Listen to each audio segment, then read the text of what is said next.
A very good evening and welcome to BCN News. Our top story tonight, the National Budget Address will be announced next Wednesday, July 8th in the Fono Ekepule sitting. The Premier Delton Tangilangi announced this in his first ever press conference and has confirmed that it will be a deficit budget.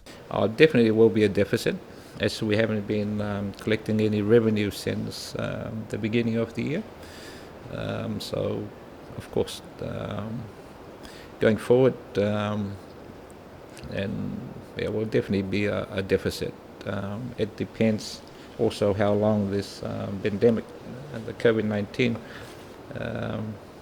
So at the moment, that's where we're at. The state-owned enterprise budgets will now be included in the national budget.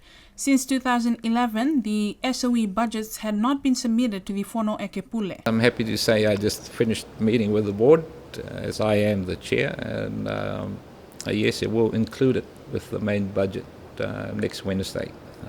So yes, it will be tabled. Opposition MP Olive Jacobson has raised this as an issue since her return to Parliament in 2017. Niue has completed its ratification of the PESA Plus agreement as of today. The Minister for Finance and Planning, Crossley Tatui, announced that Cabinet has approved the PESA Plus regional document today. Niue was one of the 11 signatories to PESA Plus. Our ratification completion as of today fulfills the requirements as a member of the region to actually sign off to complete the 8 members in order for the agreement to take effect. PESA Plus is a proposed free trade agreement between the Forum Island countries and Australia and New Zealand. And the benefits that Niue as a country looks forward to have the facilitation and participation in meetings that will see the export of honey, taros, manufactured goods from here going forward. But the main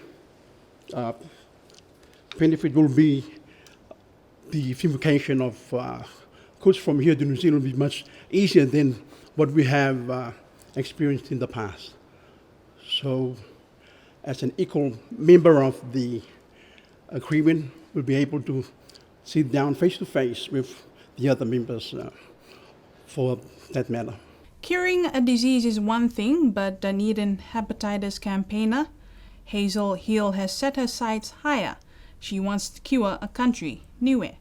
Niue is the beneficiary of Miss Hill's zeal, as the country's entire population will be tested for hepatitis B and C, then treated if they are found to be positive. Miss Hill and fellow recipients of Edmund Hillary Fellowships have raised the money for the project. Director General of Health and Ministry of Social Services Gayleen Tasmania told BCN News the Health Department was made aware of this project by Dr. Colin Tukuitonga late last year. The department has been working with the organization planning for the implementation of the elimination of hepatitis B and C in Niue. Hepatitis B vaccination is already part of Niue's national immunization strategy, but hepatitis C is not, and this project will benefit Niue by finding out how prevalent it is in the population. Screening and treatment will be offered upon consent. Tasmania says that this is not the first time Niue is involved in an elimination strategy.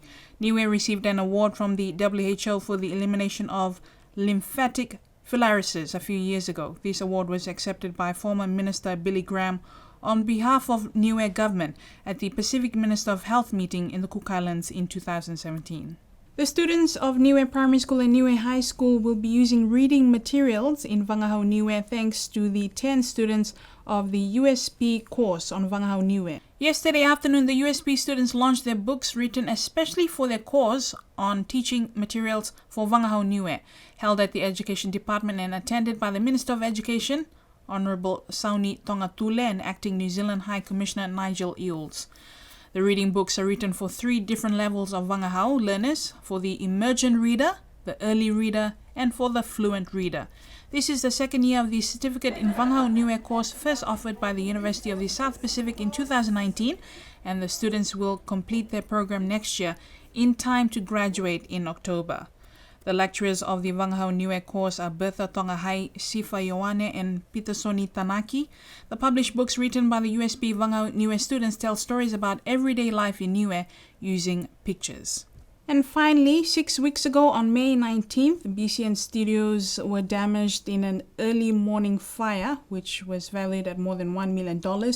Since then, BCN News team has been temporarily operating from the Emergency Operations Center. Yesterday morning, the General Manager of BCN and BCN staff hosted a morning tea to thank the Chief of Police Timothy Wilson and NDMO Manager Robin Hekau and their staff for housing the BCN News team over the last 6 weeks. The news team has moved back to the makeshift office at BCN. In his speech, Robin Hekau said that the purpose of the Emergency Operations Center is to help during times of emergencies, and they are happy to have helped the BCN team. Chief Timothy Wilson said that the relationship between the police, NDMO and BCN goes way back, especially during cyclone season and in times of natural disasters when BCN plays an important role of informing the public. General Manager Trevor Siakia said that despite the complete devastation to the TV and radio studios, BCN managed to get radio back on air 4 days later, and TV Niue was back on air 5 days after the fire. And that's BCN News for tonight and for the week. Thank you for joining us. Do join us same time next Monday. Until then, have a safe weekend.